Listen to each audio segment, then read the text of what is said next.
Welcome to Sports Talk with Steve Jones, the daily talk show with the voice of Penn State football and men's basketball. You never know what special guest may stop on by any given day. Now here's the man of the hour, Mr. Steve Jones. Happy Pie Day. Happy Pie Day. Steve, may I ask the question? We're both from Connecticut. You can have, of course, the sweet pie, like apple, and so on and so forth. You could also have pizza pies.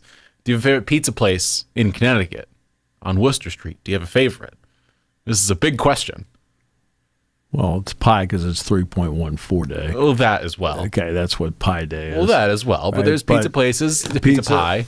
Yes. In my hometown, there are two places I went to. One place was called Ann's, which is right really at the end of the street from my parents' house. Excellent. And the other place was called Pizza Palace, which is really good. My sister-in-law actually worked there. Oh. But, yeah, I mean, those would be the two places that I'm like, Good choices there. Yeah, good choice. Now, Frank Pepe's. It's my personal. Okay. 17 now that minutes is from my house to that Street. That is top shelf. Yeah. I do enjoy pizza. I really do. In fact, I'll probably get one tonight. I just wish there were a place here. Yes. We used to have a place here in town on the west end of town. I think it would be where Northwest Savings Bank is on that side of town. Okay. Right around there, Village Inn Pizza, which was really good back in the day, but back in the day was decades ago. Back in the day may have been before I was alive. I mean, yeah, there's a bunch of places around here that are good. I mean, the Highway's good. Angelo's, I think, is very good out in Bollesburg. Pizza. Oh, yeah, no, it's very, very good. But there's something about, and maybe it's the Greek style, which is really good. Frank Pepe's great. I'll tell you ever have Bertucci's? Yeah.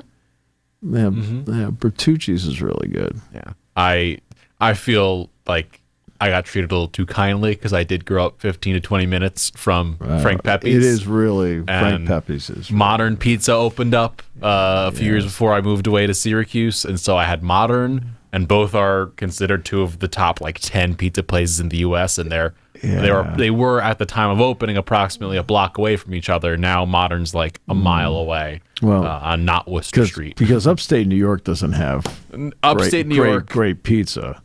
I remember. It's good, but it's not great. Yes. There was a pizza place. I remember driving past it all the time from my apartment in Syracuse to go to the Wegmans to go and grab groceries. You had to drive past it. And it was this one pizza place that had a deal with Syracuse basketball where they would come and deliver pizzas post-game to the players. And it was always a whole thing. You would see Marek Dolezaj and Tyus Battle would be just chowing down on pizza, and Marek would apparently have a whole pizza, and he's all of 120 pounds soaking wet, and he'd down a pizza.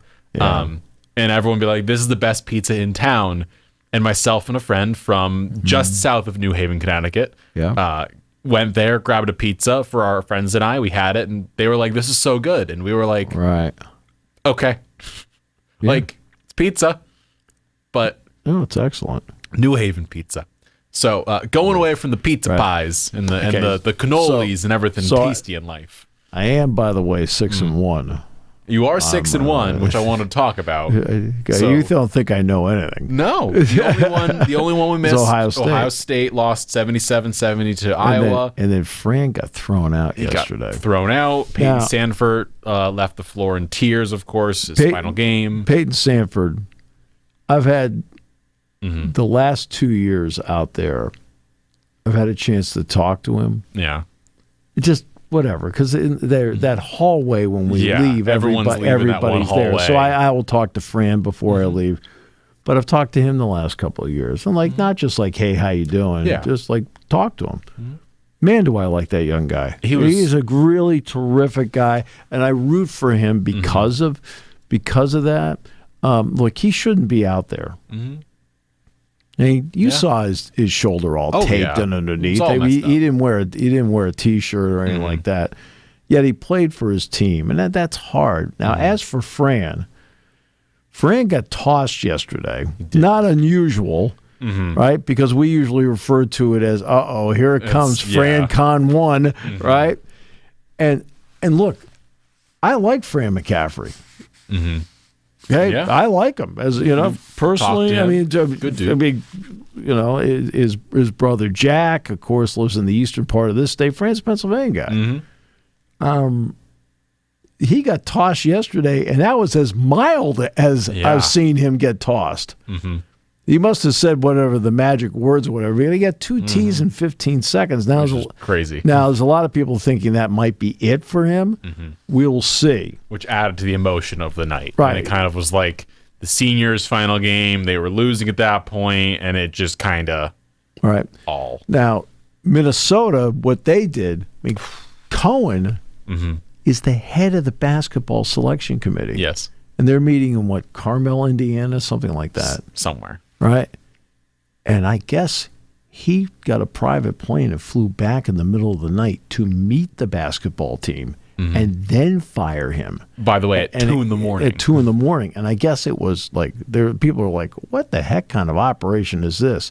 Now, I'll throw out a name right away that I think bears watching. Yes. Right, and as Nico Medved from Colorado State. Why? Because he's a Minneapolis native. Right? Does that mean anything in this process? I don't know, but it's one that at least right away came to mind. Yes. I've seen him on short lists as well for this job. Right. So I mean, I've been around him because Penn State played Colorado State a couple of years ago. We were talking about John Tanjay, who played for him. Yeah. And played in that game down in Charleston. And look, good coach, does a nice job. He's done a really good job at Colorado State. Yeah. I mean, they're going to be a bubble team, in this whole thing heading into the weekend. But that's the one name. Iowa, I don't know what they would do. There's a lot of people saying, "Hey, hire the Drake guy." Yeah, and I'm like, but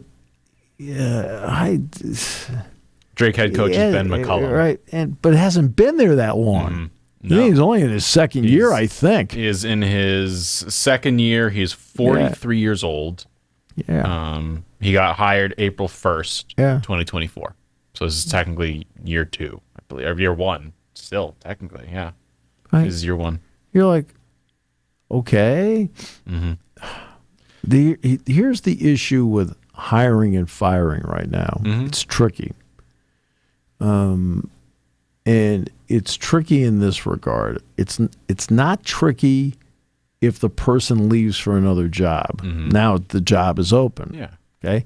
When you fire somebody, you have elected to now go through the process. And by electing to go through the process in the transfer portal era, it creates exponentially more chaos because there are players that may be on your current team that are looking around that have eligibility remaining saying, I'm not sticking around for this, right?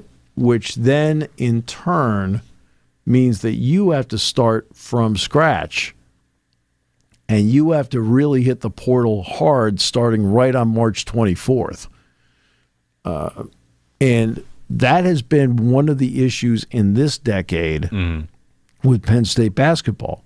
Penn State basketball in this decade, the decade of the 20s, has had 4 head coaches, right?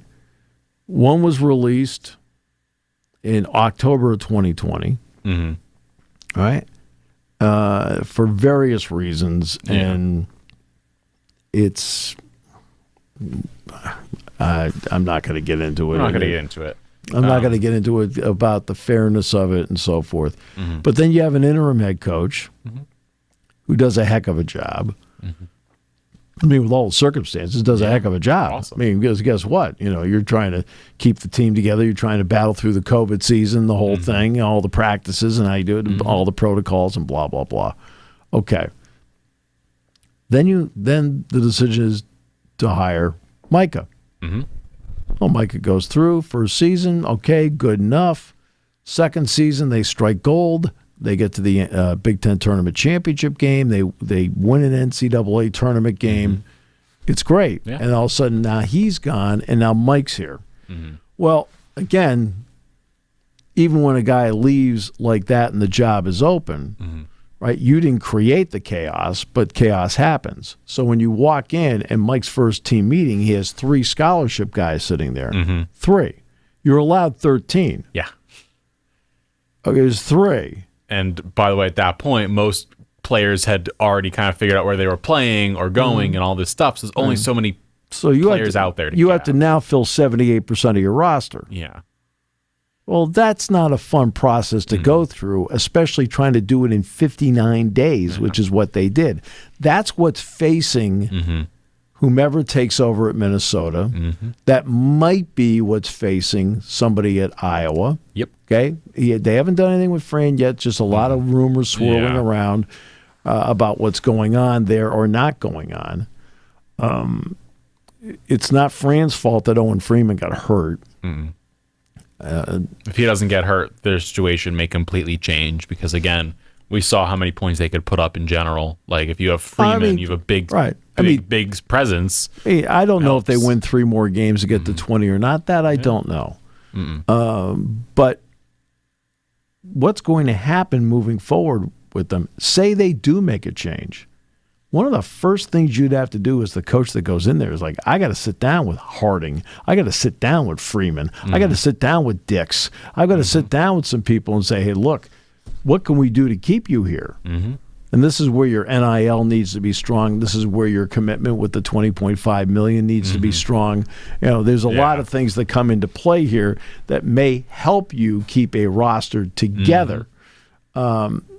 Those things, okay, the $20.5 million when Mike took over was not a factor because at that point the House settlement had not happened. The NIL thing was just swirling around. It was in flux at the time, and it didn't help. It's more established now.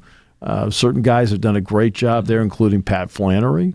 But when you do this, when you're the one that elects to get rid of somebody, for whatever reason, and I always love when people will write or say on talk shows, hell, they need to hear a different voice. Like, I'll sit there and go, the players change out every 2 to 4 years. What the same voice? They change out. They said, he needs to hear a different voice, right? Are the fans and the media. Because they're the ones that deal with them all the time. Those are the ones that are clamoring for a different voice, right? The players change out every 2 to 4 years. It's not the different voice is the problem there. It just never is. There's just no common sense in reporting. It's just like after a while, you just sit there and go, what the heck are you? You're inventing stuff on shows. I wonder, if I may, how much the age of this Minnesota team played into Ben Johnson.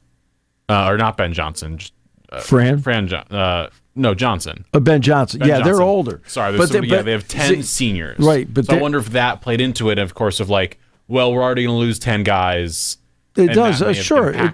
It does play into it. But see, last year, for example, they had Elijah Hawkins, who had transferred from Howard to Minnesota and was a good player for them. I mean, not a star, not great, but a good player for them. Well, he had the option of coming back this year. Right? And they had no NIL to back it up. In fact, Johnson will tell you that it's the coaching staff that were able to get whatever NIL they had. Well, that doesn't work. No. Your coaches can't be the ones that are going out and trying to somehow get, influence NIL and things like that. You need to have somebody working on that full time that's just absolutely committed to the wall to do it. And so they were able to keep Dawson Garcia. They got Patterson to come back home. They've been able to get some guys to come back home. The problem they have at Minnesota has been twofold. It's now twofold. One of the issues that they've had over the years is that the top players in Minnesota go to Wisconsin. Yeah. You're like, they can't keep them in the state. And now they have the issue. It's a lesser issue, but it's a growing problem. It's like in basketball, it would be like a boil. Yeah. Right. And it's St. Thomas. Mm-hmm. They're getting good. Right. I mean, look. Now they're in D1. Okay. They're not only D1. Now I know there's Summit versus the Big Ten. That's not a comparison, but they're good in the Summit League. Mm-hmm.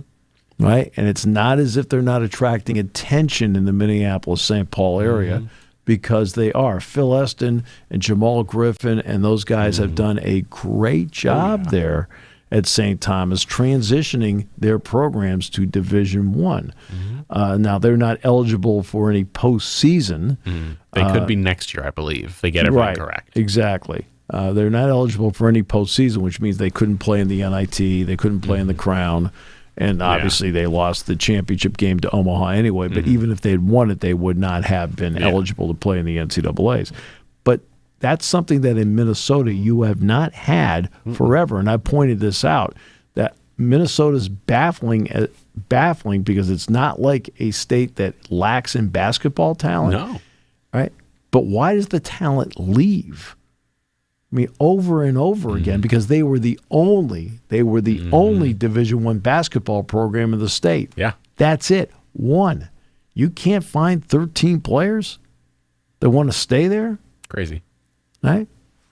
And the problem's been when Wisconsin comes over to play at Williams Arena, like all the family and friends tickets, like they take all of them. I mean, look at Nolan Winter. Nolan Winter's dad played at Minnesota. He was on the final. Trevor Winter was on the Final Four team, right? The one that's vacated, but he was on that team with Clem Haskins as the head coach. You're like, really? Right? And his mom went to Minnesota, and he went to Wisconsin. And he had a heck of a game yesterday, too. But that's the issue you face, right? And that's one of the issues they have faced, the inability to keep their talent home. Now, Dawson Garcia left Minneapolis, went to North Carolina. I don't blame him. But he came back, and to his credit, he stayed all 3 years. Yeah. The last 3 years, he stayed. Yeah, he's been good. He's been a heck of a player, but he also stayed. I mean, I give him credit for the loyalty that he showed to the staff, the program, the whole thing. Because, look, at the end of last season, you don't think people were out there hoping they could get their hands on Dawson Garcia? I mean, look at, who had the game-winning shot for Kentucky yesterday?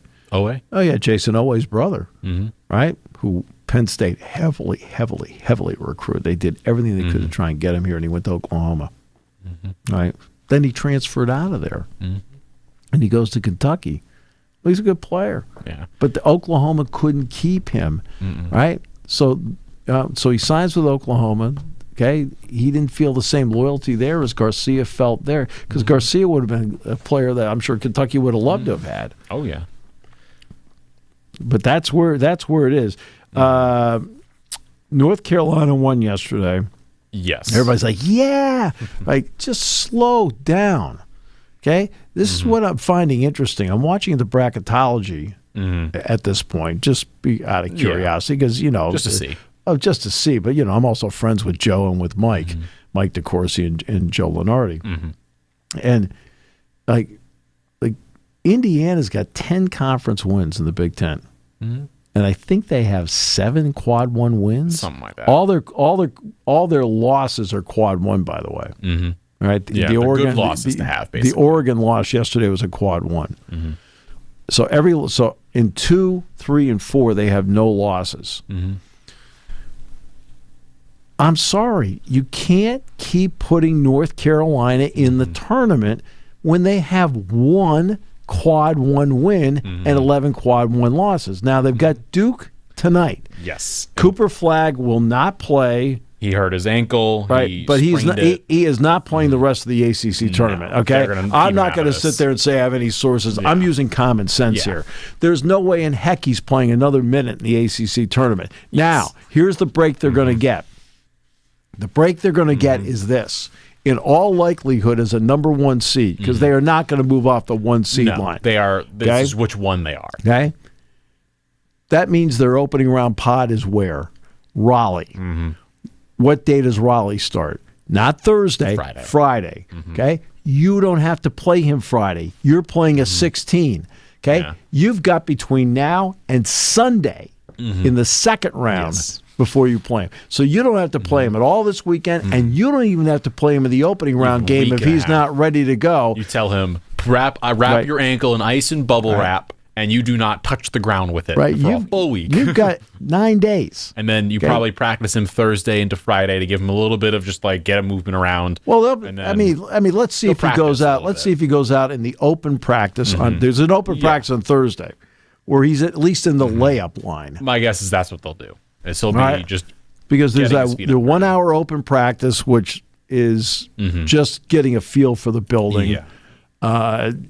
You know what? I think it's an open practice. Let's run some of our plays. I don't think so. Okay, that's why you have another gym to go to later on, some high school gym or wherever they go. Yeah. Right?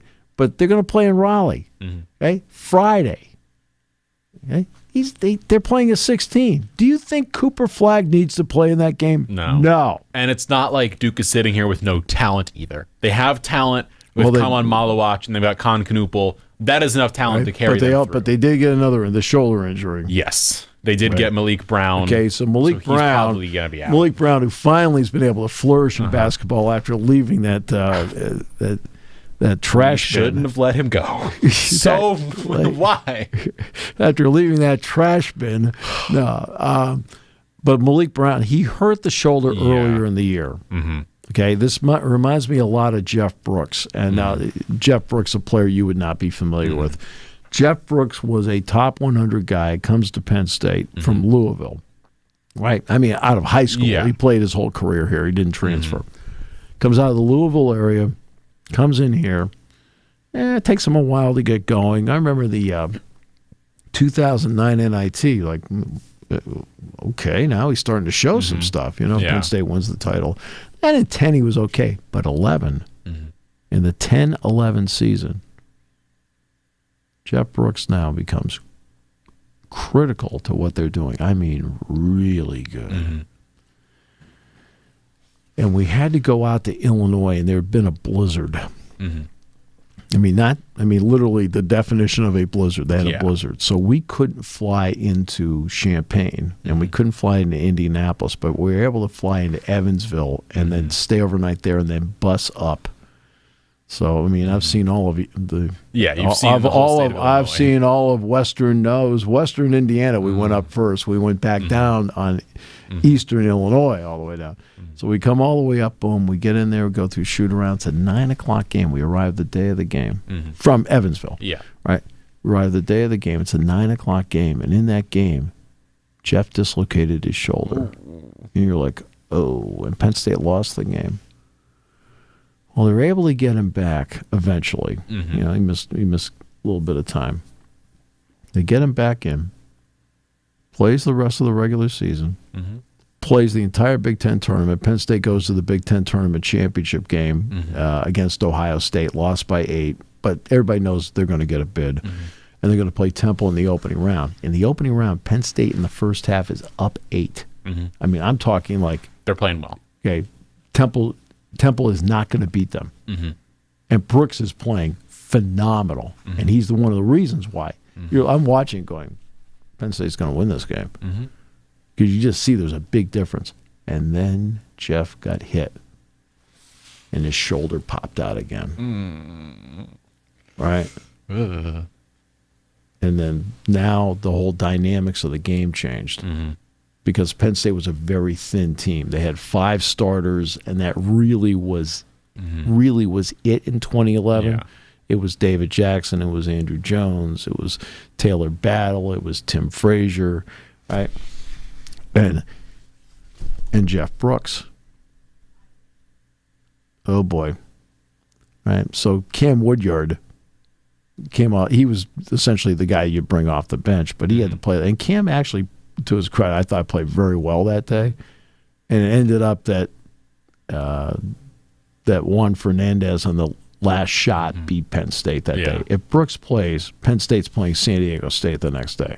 I'm talking like Penn State wins the game. In my opinion, 5 to 10 points, they win the game. They're just, with him out, they were better. But see that shoulder thing? So let's get back to Malik Brown. Yeah. The timing of this is bad for him because it's the second time. For Jeff, it was the second time. And that's what you worry about if it's the second time. He had to be hospitalized. The question is with him is whether or not he needs surgery. Because it's not as if I didn't see a basketball injury within the past year where surgery was needed for a shoulder. Crazy. Okay? I'm not going to get into who. People can probably guess, right? But okay? And that's what they have to worry about. Now, do they have enough to... But my point is, on Friday, they've got enough. Yeah. Okay? They don't need Cooper Flagg. Now, Sunday different changes when you're going to play whomever 8-9 happens to be. Okay? The winner of 8-9. Now he's got to play. But all of this buys time. Well, he's questionable. No, I have no questions. He's not playing tonight. Oh, and by the way, if they win, he's not playing tomorrow either. They're going to list him as questionable purely to keep the other team on edge. Maybe. That's the only reason. Right. And he wasn't playing well yesterday anyway. It was one of 7 He wasn't playing well, and then he gets hurt, and then Con Knuppel goes off for like 12 of 13 from the foul line, and they hit threes all of a sudden, and they avalanche their way there. Now, North Carolina... It doesn't matter whether Cooper Flagg's out there or not. This is a quad 1 game for them. Yes. Okay? If they win, this gives them a real good shot to get their way in. Right. Now, Texas won in double overtime over Texas A&M last night. Yes. Suddenly, guess who was in the mix for a potential 14th Who would that be? SEC bid? Who would that be? Well, Texas. So, I mean, they, 94-89. Texas A&M, by the way, put up 46 points in the second half of this game. Is defense played the SEC? I'm looking at these second halves. 46, 46, 45, 46, 46. I have no problem with that. No, that's fun. But my point is just like, what in the world? Okay, we watched Gonzaga play St. Mary's the other night. Yeah. It was brutal to watch. Right? I talked to Rob Crimley yesterday. He wanted me to tell you hi, by the way. And then he asked me, he says, Jason Lord's still there? He says, yeah. He says, can we just do this interview on the phone? I said, sure. Yeah. I worry about people. Then he asked about Jerry. He goes, how's Jackie doing? I said, he's fine. SEC. But I talked to him, and they won 48. 49-46. 49-46. They win the game. It's a 3-point game. All it matters at this stage that you win. From a neutral observer, though, watching the game, it was brutal to watch. And the Gonzaga-St. Mary's game, when you have two teams combine for 1 for 31 in threes, you're like, oh, I can mercy. go 1 for 31 right? Game. I mean, brutal. All right. So I don't mind games. To me, scoring's fun. Yeah. Right. And that's why I've talked to Joe Crispin about this. And Joe Crispin, one of his disappointments is that when they lost Puff Johnson, they lost the cohesiveness. And of course, not having Eli Rice took another 3-point shooter off the floor, because Eli's a good player. And so he said we should be a team that averages in the 80s. He said we should be ranked 25 to 35 in offense. And Penn State ended up being 50. Yeah. Right. And that to him is a massive disappointment. And so I don't mind games that are in the 80s. That's fine. I mean, I know coaches are pointing out over and over again and emphasizing defense over and over and over again, which they should and need to. Well, speaking of SEC and defense. Okay? So I don't mind that, but Auburn is a very good offensive team, but is also at the same time a very good defensive team. Okay? Right? Conversely, Houston is a great defensive team, but they're only a good offensive team. Right? Duke is a really good offensive team, and to their credit, they're also a really good defensive team. They defend well. Right? I mean, the top 3 seeds, all 3 can play defense. Mm-hmm. Right? And that's, I mean, and every coach emphasizes defense. I mean, Mike goes over. Mike spends more time going over it, over and over and over, because if you can stop the other team, it doesn't matter at that point how many points you can score. The door's open to having a slump if you stop them. And also, as we saw with Ace Baldwin against Wisconsin, if you steal 3 straight possessions and you can get, let's say, 6 points in 3 possessions that they lose, like, kind of helps. No, well, exactly, and that's where you find. But I don't mind the scores from an entertainment point of view. I mean, do I need to watch a game where it goes for 4 minutes and there's only one shot made? I mean, it's like, oh boy, that's hard to watch, because I watched UConn and Villanova last night. The game's tied at 51, and UConn then outscored Villanova 22-5 the rest of the game. And Villanova, their last basket, they went like 9 minutes between baskets. I mean, they have the nation's leading scorer in Dixon. He ended up 2 of 12 from the field, and I'm talking, totally, completely out of sync. He was trying to play so fast last night. And Kyle Neptune is now, he's got a hot seat problem as well at Villanova. So, but who knows how that's going to play out. But Texas has Tennessee today in the quarterfinals. And then SEC as well last night. I want to break down one of the other games, the one that I think was more intriguing. We already mentioned OA and Kentucky. They won 85-84 of Oklahoma. I want to discuss the final 30 seconds of this game, because I was watching it and I was just like, I don't know what I'm watching. It was the entire Kentucky team, it felt like, completely in the second half with however many seconds left, just all of a sudden, it was as if they were getting overwhelmed and slammed. They had turnover, Fears steals it, passes it to Moore, who dunks it. OA turns it over, Fears steals it, makes a layup, and then OA gets a shot off and drills it and wins the game for them. They were up by, I think it was 10, or they were up by 10. Oklahoma goes on a 14-3 run, takes the lead. OA then makes a shot to win it, and I was just like, "This is." But this is the issue. Wild. This is the issue we see with everybody. All right, so let's get to DePaul Creighton. They're playing in Madison Square Garden. Chris Holtman's team is out there. They're playing their guts out. They're winning the entire game, right? And then hit a big 3-point shot. Now they're up 11. And Creighton goes on an 11-0 run, and they're full court pressing, and they're trapping, and the whole thing, and DePaul couldn't handle it. It's amazing how you get such tunnel vision about your team as a fan.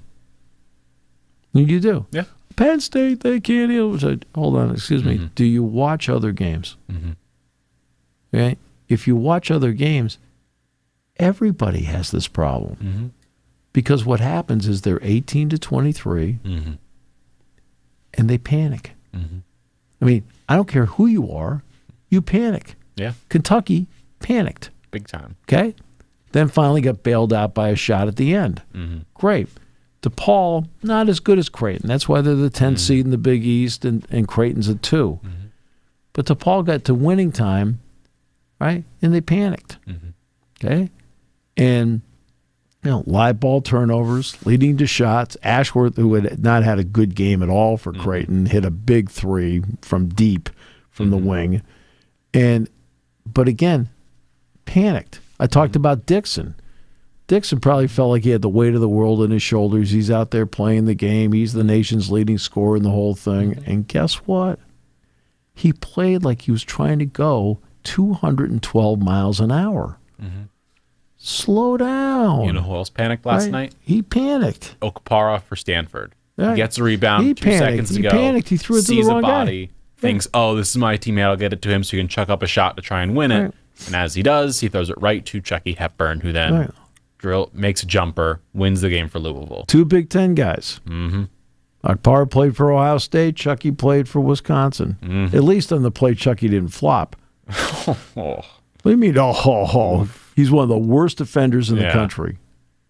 Who, Chucky Hepburn? Yeah. Oh, I mean, I'm talking like the rule was put in with him in mind. One of the worst offenders in the country, right? I'm beaten. I'm going to fall down. It's a charge. Like going, what refereeing school did you go to, right? Seriously, one of the worst offenders I've seen. Okay, and he's one of the reasons. He's one of the reasons that the rule was put in and changed the way it is, where most of them these things are now are blocks. Yeah. So that's why I made the joke I made, because Penn State lost 2 games to Wisconsin in a year with Jalen Pickett, where Pickett backed him down, and he's got him dead to rights, and he just dropped to the floor. He did it here at the Jordan Center, and he did it. You just saw the courtside seat we had. Yeah. You know that's the basket. You think my angle was bad on it? No, not in the least. He just fell down. We looked over like it's a foul on him, and he flopped because he was beat.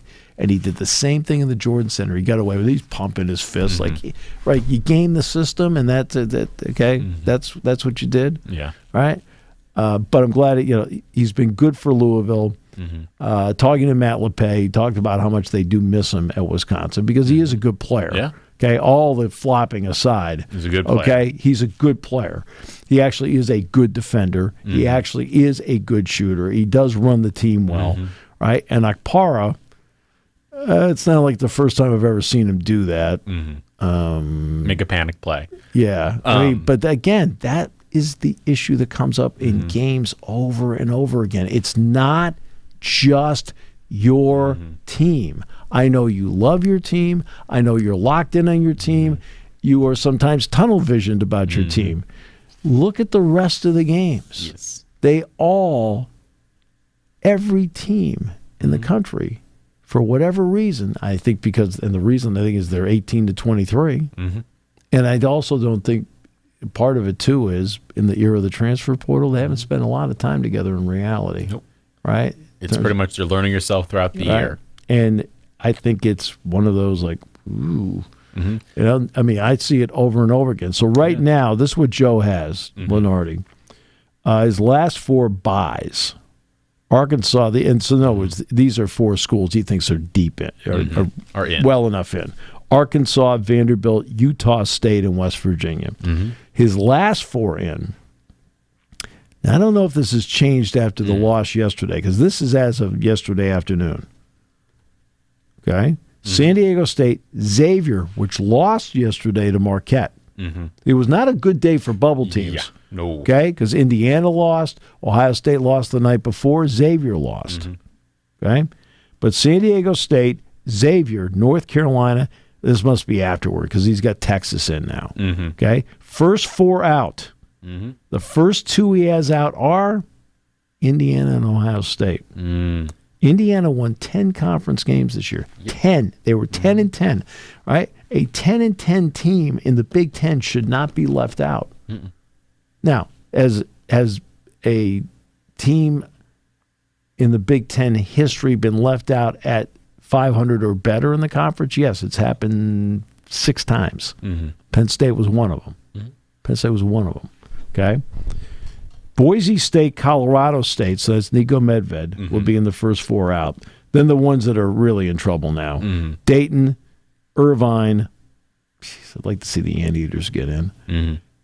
Wake Forest, and Villanova. The teams that need a lot of help. A lot of help. Need a lot of help. They do need. Steph Curry, by the way, did hit his 4,003 last night, which is incredible. Before we get to Curry, real quick, Big Ten basketball. I want to discuss the games that have happened the last 2 days. Talk about what action went on. So Wednesday's matchup, of course, Northwestern, Nick Martinelli, 28 points. They won 72-64. Yep. Thornton put up 24, but wasn't enough for Ohio State against Iowa. Thornton's a good player. I mean, Thornton is a good college player. Yes. I mean, pros, no. But college, good player. Yeah. And then USC won in double overtime over Rutgers. So Dylan Harper, Ace Bailey will not be playing in March Madness. Sorry to everybody out there, but that Rutgers team is not good enough. We've discussed that enough here on the show. Then Thursday's matchups. Northwestern loses to Wisconsin 70-63. You mentioned Nolan Winter. He had 18 points, 6 rebounds. Purdue, Trey Kaufman-Renn had 30 points last night. A very, very physical game between the two. In fact, Eric Musselman was talking last night. He says, man, he says, we got to match their physicality. Yeah. It was a very physical game between USC and Purdue. USC hung in there with a long time with them. Purdue's just better. Yeah. Right? And Kaufman-Renn is a tough matchup for either AG or Josh Cohen. Josh Cohen, by the way, I was out in Los Angeles, and before the game I talked to Josh, and Josh is like, because he used to play at St. Francis. And he's like, so he knew, for better or whatever worse, he knew exactly who I was and what, because he listened to Penn State games, right? And he wanted to pass on some. He says, God, I said, your guy Rob Krimmel.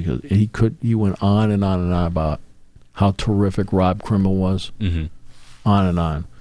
Rob told me yesterday, because I brought up Josh to Rob yesterday, and he said, you know what? He said, when we won the title, he says, one of the first texts I got was from Josh. He says, so it kind of backs up what you were saying. So that was really good. That's but awesome. so USC did get knocked out. They lost 76-71.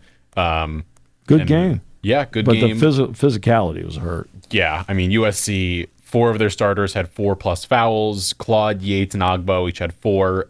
AG had 5 at the end of the game. They had 22 fouls called, and then Purdue had 15 on them.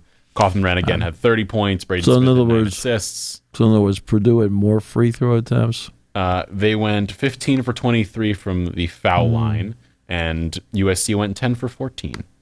So they had more free throws made. Yeah. And, Interesting. No, you should see. I've got it on my chart what their record is when they have more free throw attempts.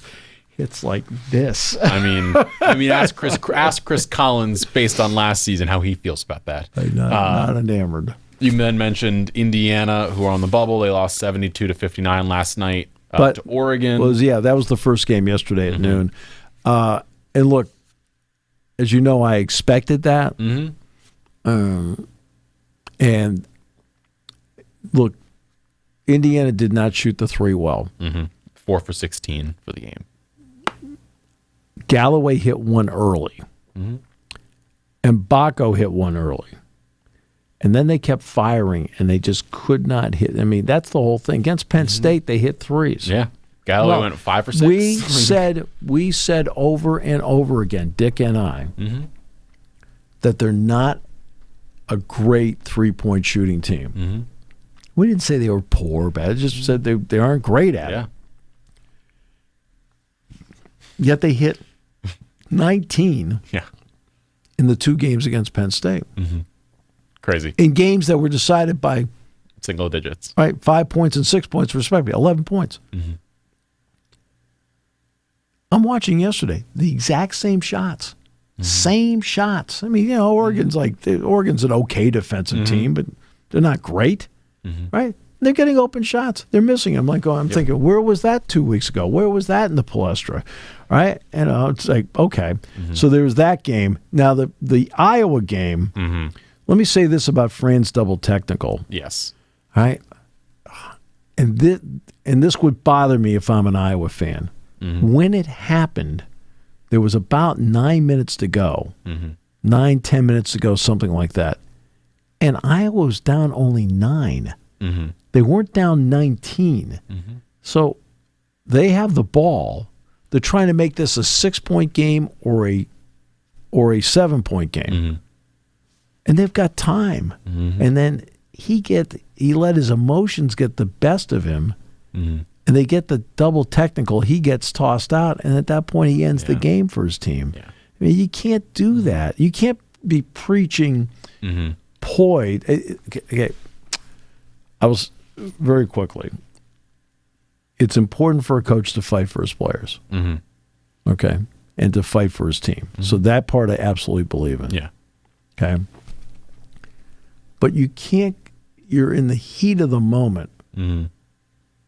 And I don't know what Fran said. And I don't know which official got him. Okay. I was watching it. I wasn't quite sure. I knew which one called it, but I can't remember his name. Yeah. And there's 2 parts to that. Number one, Okay, Fran, if you're going to preach poise to your players, you got to keep your poise. Mm-hmm. Now, it doesn't mean that during the heat of the battle you get emotional fighting for your team. Mm-hmm. I got that. Okay, but you don't get the second one. Mm-hmm. Okay, let's flip it, because it's not as if people don't realize the last game of his career in the Final Four. Dean Smith got thrown out. Now it was with about a minute to go, but he got thrown out. But you have to understand the situation and the stakes. Yeah. And that's where the official comes into play.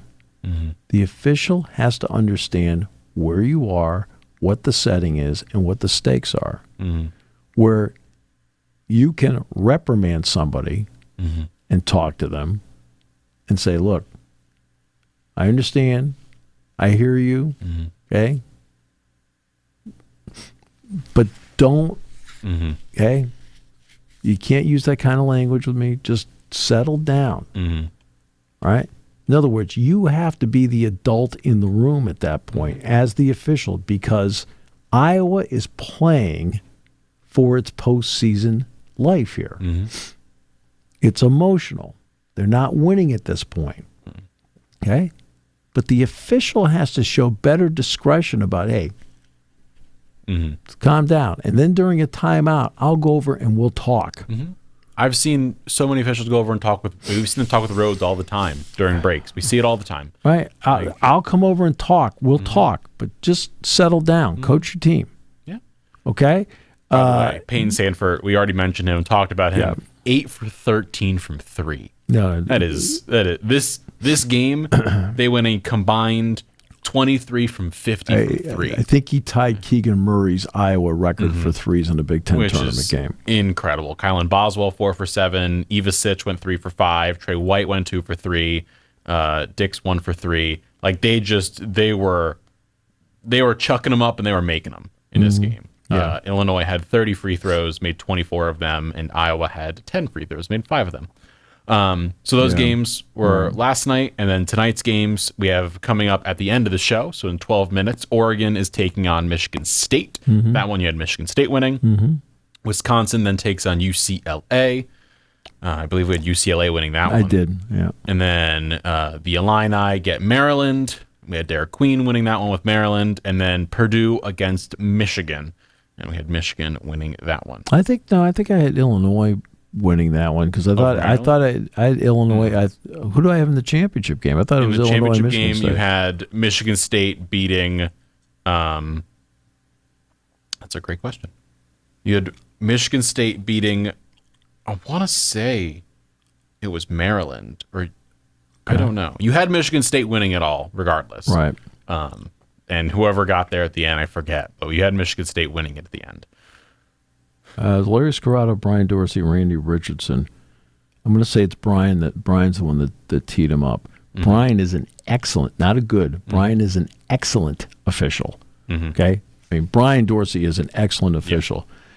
It's just I just feel in these settings like where the emotions are ramped up higher. Right? It doesn't mean that it gives anybody the right to verbally abuse somebody. Yeah. No. But you have to understand the stakes that are in play because of the game. And it's like, oh, man. I mean, that's what, to me, makes it hard. And I know that that's a lot to put on an official. I got that. But I don't... That in the end, that swung the game. Because I think Illinois won the game by a dozen, like 106. They won by 106-94. Yeah. By the way, we don't have Joe Lunardi's Final Four as of this moment, or the last four out, as you mentioned. We have John Rothstein's at least to go off of. He has last four in as Indiana, Xavier, Texas, San Diego State. First four out, he has Boise State, North Carolina, Colorado State, and Ohio State. See now, if North Carolina wins tonight, or if they at least keep it close against Duke, you can at least keep it close enough. You need to win? No. Okay. You cannot walk out of that arena 1-12. in quad one games. I mean, it's the record. Yeah, you got to go It's the record. 2-11. In other words, if they were, for example, they end up walking out of there and they're 5-7 in quad one games. Well, they kept it close. They're good. They're in. In fact, we're not even having this discussion. Oh, no, they're in. Yeah. Okay? They're way in.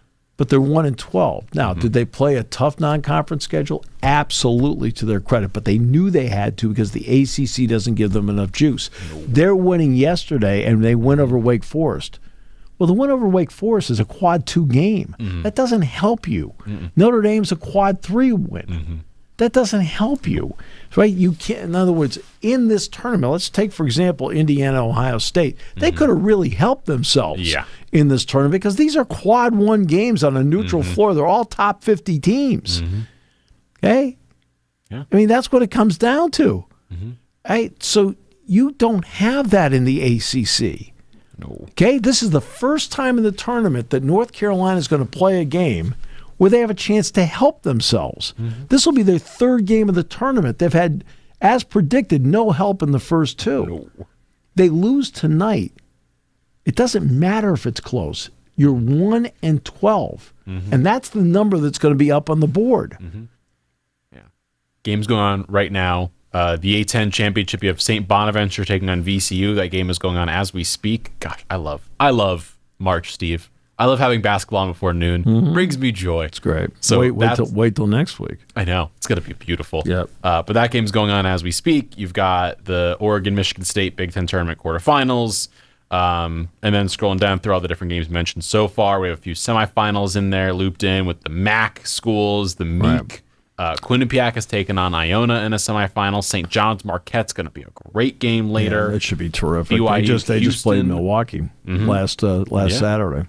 They're the same day. BYU Houston, that's going to be a really good game tonight in the Big 12 semifinals. And then all the way down, I'm just kind of scroll through, see there's a bunch of semifinals, a bunch of quarterfinals. So for anybody who's asking, if you're playing semifinals today, that means the championship games are Saturday. Anybody playing quarterfinals today, the championship games are Sunday. Yes. And then they announced the bracketology show is 6 p.m. is the time we're going to have Sunday, which is when we'll find out where everyone is officially ranked and slated and the matchups and everything. So Sunday at 6 p.m. It'll probably take 3 minutes, and then we'll get into it. Because usually the bracket shows are fast. They didn't used to be. They didn't used to be. They used to take like an hour. Let's do the whole hour. Yeah. This is brought to you by blah blah. Our NCAA corporate partner. Da, da, da. It's like now they actually, after getting criticized for it, now they're sitting there going. They get into it. Let's just go. The what's it called? The playoff committee, the CFP, that got into it pretty quickly. It was like 2 minutes into it, and then all of a sudden they started at 2 to 5 minutes, something like that. They've been getting better at it and getting into things faster, which is appreciated for everybody who has a schedule to maintain. Well, no, but again, you're just announcing a bracket. I know. Okay? There's no need to drag it out into infinity. That's, in other words, like the Heisman Trophy thing.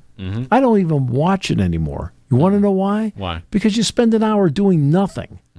Right? I just want to know what the announcement is, who won the dang thing. Right? They take an announcement that takes moments and they drag it into an entire show. And guess what you do? You lose interest. Yeah. Right? It's like with game day, college football game day. And I've pointed this out a few times. But if I'm ESPN, which had been 2 hours, 10 to noon, do I extend to 3 hours if I'm them? Of course I do. Why? Because I can sell it. Easily. Oh, yeah. Right? For big money. But then this is always going to be the debate between selling and what's best. Is it a better program going 3 hours? Yeah. And the answer is, to me, is absolutely no. It's too much. Right? It's too long to do the show. Yet I do understand from the business point of view that you want to make it 3 hours, because I can either put Sports Center there and, all right, or I can do that and really make money. Yeah. Okay, I got that because, if you're going to pay Stephen A. Smith $20 million a year, you got to come up with it somewhere. And, God, it's a big salary to do a lot of yelling. Also, I want to wrap up here on the show. There's one thing I want to discuss, if it's all right with you, which is Syracuse men's basketball. So their season ended. They lost to SMU in the second round. I know. But the reason behind me wanting to discuss it is because this happened a couple of days ago. I wasn't on the show the day after this. Syracuse was 73-53 to SMU. Right. They were always going to lose. They got stomped. Right. Second half, 42 points SMU. Cuse at 25. It's bad, second half. Sure it is. After the game, Red Autry goes on and does his press conference, as you have to do, and he talked about his reasoning behind the season. He was like, it was a bad season as an alum and as someone who played for this program. I get it was a terrible season. Mm-hmm. And then he lambasted the fans and was like, all of you are like, how dare you be mad at us? It's not our fault this happens. And like kind of went off on the fans and on media saying like, oh, how dare the media say negative things about me and like say our team wasn't good enough. Yeah. They went 14-19. They weren't good enough. That's just how it is. When you end up in this position, that's the case. Okay. And he just went on this rant and called out fans and media. And then, and I don't know, Steve, have you heard of the Syracuse Journalism School and the media they produce? It's one of the best in the nation. It's just shoved in our face every day. And then everyone responds on social media and says, they should have been more critical of you. They were not critical enough of you. Okay. They were kind the entire season, saying injuries happen, this happens, that happens. We'll let it go. And then he has in my head, the gall to be like, how dare you criticize me? Okay. So something I think that's important, and I do talk about this with my broadcasting class, because broadcasters get brought up all the time in social media. Yeah. And maybe not to the extent of coaches, not to the extent maybe of players, but they do get brought up a lot. Mm-hmm. All right. I tell them all the time, I said, you're in an era where I completely get it. You need to be on social media. Mm-hmm. I said, you need to be on X. You need to be on Instagram. Mm-hmm. I said, I don't know if you really need to be on Facebook, but you can be. Mm-hmm. I said, so I understand that. I said, I don't. Mm-hmm. I don't need to be on. Mm-hmm. And to my credit, I'm not. Okay. But I said, you need to use it to enhance your brand. Mm-hmm. I said, and let people know what you're doing. Mm-hmm. I said, but you need to avoid comments about you, pro or con. Mm-hmm. I said, because they're both. If it's negative and so forth, I said, now what happens is you get mad or you start to think. I said, and you can't do your job when you're thinking. And then, I know people listen to this show forever, and they've said, yeah, he hasn't thought for 40 years. But you know what I mean. In other words, you can instinctively go out and do the job, and you don't have to sit there, and right, because you know what you're supposed to do, why you're saying it, the reasons behind it. You don't need to be sitting there thinking about it. If you're broadcasting a game, you don't need to think about some criticism somebody had of how you called a play. Now you're thinking about it. So don't do that. So conversely, I said the praise part of it's poison. Mm-hmm. I said over and over again, you're the greatest, you're the best. Okay, but you always say thank you. Mm-hmm. You appreciate it because obviously, whether you're a coach, whether you're a player, or whether you're a broadcaster, approval is part of the job. Yeah. But you can't pay attention to it. He obviously has been paying attention to it. Mm-hmm. Or he has somebody on his staff paying attention to it, okay?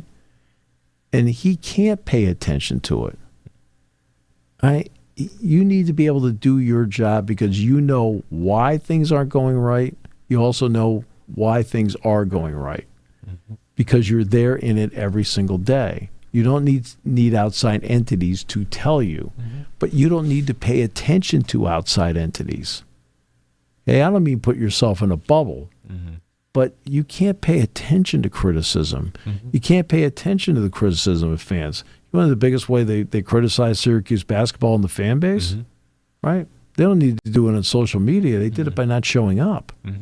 I mean, the Carrier Dome was not the 30,000 per game. For Duke in North Carolina. Right. Empty. Right. in a relative sense, sure, they probably had 16,000 there or 17,000 or something. When I was a student and I went to those games, 30,000 sold out. That stadium was half full at best. It was a happening. It was must see attendance.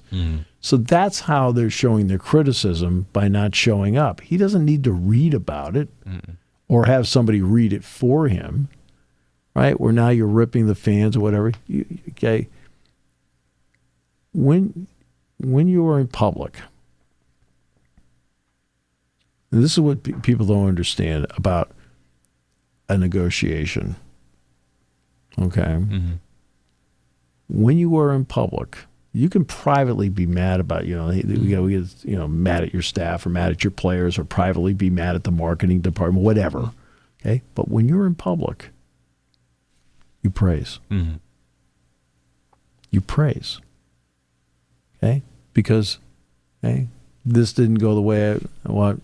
That's on me. I want to tell all those great Syracuse fans out there, we are committed to bringing this thing back. You don't criticize that. There's no need to criticize the media either, right? Right? You don't do that. You're okay. And I know there's the emotion of being out there 10 minutes after you lost. Yeah. Okay, so I understand that. So it's raw, and you don't know what questions are being asked that then trigger a response like that because you're not happy. You're already mad to begin with. You didn't win. Your team really didn't compete, and so you have to somehow be smart enough in a tough, hard moment to make sure that you don't alienate people you need. Okay? Don't alienate. Okay? You don't need to criticize the media. It's nice to have them on your side. You don't need to alienate the fans. You absolutely need them on your side. Right? And that's not the right way to go about it. Now, this is a second-year coach. He just lost a game. He just went through a bad season, which the fan base is not used to. But you as the leader, you have to be the one that's the coolest head in the room and understand that what you're doing is a public negotiation with the fans to keep them on board. You're doing a public negotiation to keep the media on board. You don't go out. So I always love when people when they don't understand negotiating, say, you should just tell them that they're like going, no, that's not how you do it. In private, you do it behind closed doors, but not in public. Thank you for listening to Sports Talk with Steve Jones, a 7 Mountain Media production. Come back at 11 every weekday for analysis of the latest happening in the sports landscape. From college football to European soccer, Steve and Kyle cover it all on Sports Talk with Steve Jones.